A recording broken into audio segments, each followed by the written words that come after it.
અમદાવાદ ગ્રામ્ય એલસીબીની ટીમે મોડાસરના મંદિરમાંથી થયેલી ચોરીનો ભેદ ઉકેલી આરોપીને ચોરીના મુદ્દામાલ સાથે ઝડપી લીધો છે। તારીખ 20/1/2026ના રોજ મોડાસર ખાતે આવેલ મેરડી માતાના મંદિરમાંથી ચાંદીના 1 કિલો અને 150 ગ્રામના 17ની ચોરી થઈ હતી। ત્યારે અમદાવાદ ગ્રામ્ય એલસીબીના પીઆઈ આર.એન. કરમટિયા સાહેબના માર્ગદર્શન હેઠળ તેઓની ટીમે આરોપી કિરપાલસિંહ વાઘેલાને ઝડપી લઈ તેની પાસેથી 4,22,000ની કિંમતના 1 કિલો અને 150 ગ્રામ ચાંદીના 17 રિકવર કરી આરોપીને આગળની કાર્યવાહી માટે ચાંગોદર પોલીસ સ્ટેશન ખાતે સોંપવામાં આવ્યો હતો। સાબરમતી વિસ્તારમાં આવેલી મેટિસ હોસ્પિટલના આઈસીયુમાં સારવાર લઈ રહેલી એક મહિલા દર્દીની હોસ્પિટલના સ્ટાફ દ્વારા છેડતી કરાતા ચકચાર મચી છે।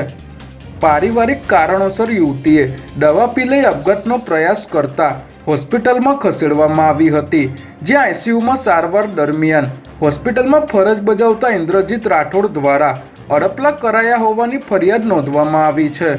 પરિવારનો આક્ષેપ છે કે તેઓએ હોસ્પિટલના સીસીટીવી ચેક કરવાની માંગણી કરી હતી, પરંતુ હોસ્પિટલે ઇનકાર કર્યો હતો। ત્યારે આ મામલે સાબરમતી પોલીસ સ્ટેશનમાં ફરિયાદ નોંધાતા પોલીસે વધુ તપાસ હાથ ધરી છે।